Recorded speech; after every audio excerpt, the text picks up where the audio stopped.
नमस्कार दोस्तों, आज की हमारी कहानी है कसूर। रीना एक मध्यम परिवार की लड़की थी जो अपने पिता देवीलाल, माँ शांति देवी और उसका एक छोटा भाई विजय सभी एक नगर गांधीपुर में रहते थे। रीना अपने स्कूल की पढ़ाई खत्म करके कॉलेज की पढ़ाई कर रही थी। वह एक सीधी सादी भोली भाली लड़की थी। उसकी माँ कहती हमारी बेटी गऊ है। वह चाहती थी कि उसकी बेटी थोड़ा चंट चालाक बने। उसे कॉलेज से घर, घर से कॉलेज बस इतना ही पता था। वह पढ़ाई में बहुत तेज थी। एक बार जो सुन ले वह उसे याद रहता। कॉलेज की पढ़ाई पूरी हो चुकी थी। वह बहुत अच्छे नंबरों से पास हो गई थी। अब वह जॉब कर पिताजी की जिम्मेदारियों में उनका हाथ बटाना चाहती थी। उसके पिताजी ने उसे इजाज़त दे दी थी। वह बहुत खुश हो गई।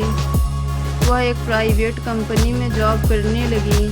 सब कुछ अच्छा चलने लगा। कंपनी में काम करते हुए 1 महीना पूरा हो चुका था।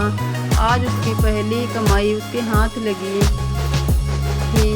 आज वह मन ही मन बहुत खुश थी।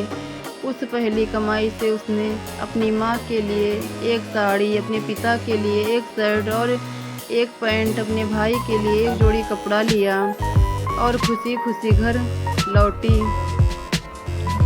वह मन ही मन सोच रही थी बाकी बचे रुपए वह अपनी माँ के हाथों में सौंप देगी।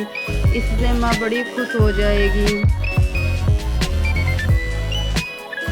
घर आकर उसने सबके गिफ्ट सबको दे दिए। माँ पिताजी उसकी खुशी महसूस कर रहे थे। पिताजी ने कहा सबके लिए तू कुछ न कुछ ले आई और तेरे खुद के लिए क्या लाई। इस पर वह हंसने लगी। अभी मेरे पास बहुत ड्रेस हैं, जब वह खत्म हो जाएंगे तब ले लूँगी, ऐसा रीना ने कहा।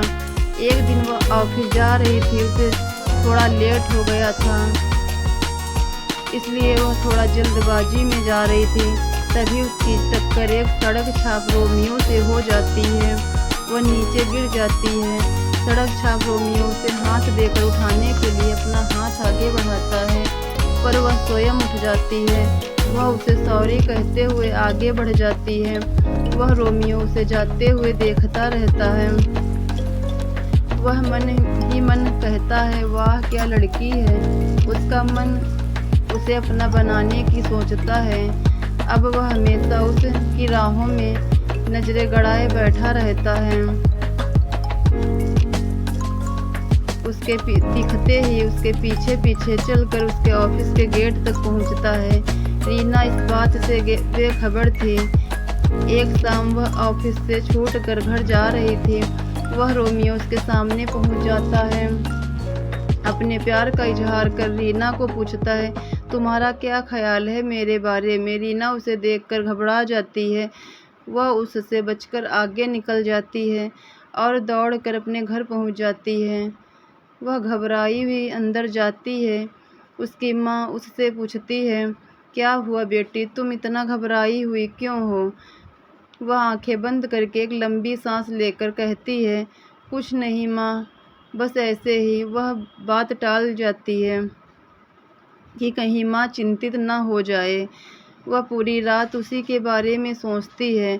वह अंदर ही अंदर भीत हो जाती है। क्या करूं, वह पिताजी से भी कुछ नहीं कह पाती। अगले दिन जब वह ऑफिस जा रही होती है, वह रोमियो उससे शादी का प्रपोजल रखता है। उसे वह धमकी देता है यदि मुझसे शादी नहीं होगी तो मैं तेरी खूबसूरती बिगाड़ दूंगा, ताकि फिर तेरी शादी किसी से ना हो। शाम को मैं फिर आऊँगा, मुझे शाम तक बता देना। ऑफिस में बैठकर सोचती रहती है कि क्या करूं, इस रोमियो से कैसे छुटकारा पाऊं। उसके साथ काम करने वाली उसकी सहेली अंजू उसे परेशान देखकर परेशानी का कारण पूछती है। रीना को ऐसे महसूस हुआ जैसे किसी ने उसकी दुखती रग को छू दिया हो। वह फपक फपक कर रो पड़ी। अंजू को सब कुछ बता देती है। उसे पूछती है मैं क्या करूं। अंजू उसे कहती है तू शाम को उसे मना कर देना और हम जाकर उसकी शिकायत पुलिस में कर देंगे। रीना पुलिस में जाने पर बदनामी होगी, बात बढ़ेगी, कहती है। उसकी सहेली उसे आश्वासन देती है। अब उसका मन कुछ हल्का हो जाता है। शाम को वह अंजू के साथ ही घर के लिए निकलती है। ऑफिस से थोड़ी दूर पर ही रोमियो उसके सामने आकर पूछता है, क्या सोचा मेरे बारे में? रीना उसे ना कह देती है। उसकी ना सुनकर रोमियो बौखला जाता है। उसे बहुत गुस्सा आता है। वह उसे उंगली दिखाते हुए उस समय वहाँ से चला जाता है। रीना घर आ जाती है। आज उसे थोड़ी शांति रहती है, पर वह आने वाले खतरे से भी जानती थी। वह नहीं जानती थी कि उसके ऊपर कितनी बड़ी विपत्ति आने वाली है, जो उसकी पूरी ज़िंदगी तबाह कर देगी। अगले दिन वह घर से ऑफिस के लिए निकलती है। रास्ते में रोमियो बाइक पर सवार उसके आने का इंतज़ार कर रहा था। रीना को देख वह उसके नज़दीक पहुंचता है। उसके हाथों में एक कांच की बोतल थी जिसमें तेजाब भरा हुआ था। वह उसके पास पहुंचकर वह तेजाब उसके मुंह में फेंक कर भाग जाता है। यहाँ वह बुरी तरह चीख पड़ती है। उसका पूरा चेहरा तेजाब से झुलस जाता है। आसपास के लोग उसे उठाकर अस्पताल पहुंचा देते हैं। उसकी एक इनकार ने उसके आने वाली ज़िंदगी बर्बाद कर दी। उसके ऊपर हमला हुआ था, वह भी ऐसा वैसा नहीं, बल्कि वह हमला जो जिस्म के साथ साथ उसकी आत्मा को भी जला दे। शरीर का घाव तो कुछ समय बाद सही हो जाएगा, पर उसका दर्द पूरी ज़िंदगी दर्द देता रहेगा।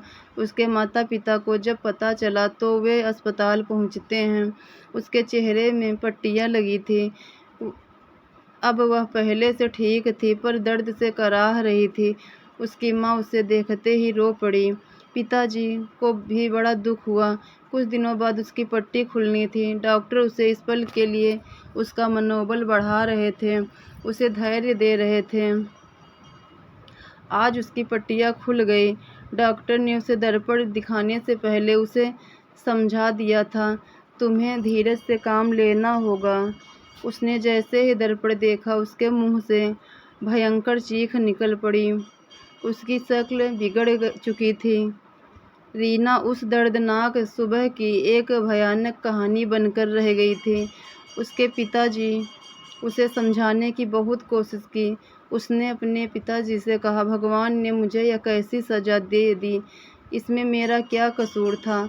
मेरा तो इतना ही कसूर था कि मैंने एक आवारा लड़के को शादी करने से मना कर दिया था। उसने मेरे इस नाक के बदले मेरी पूरी ज़िंदगी बर्बाद कर दी।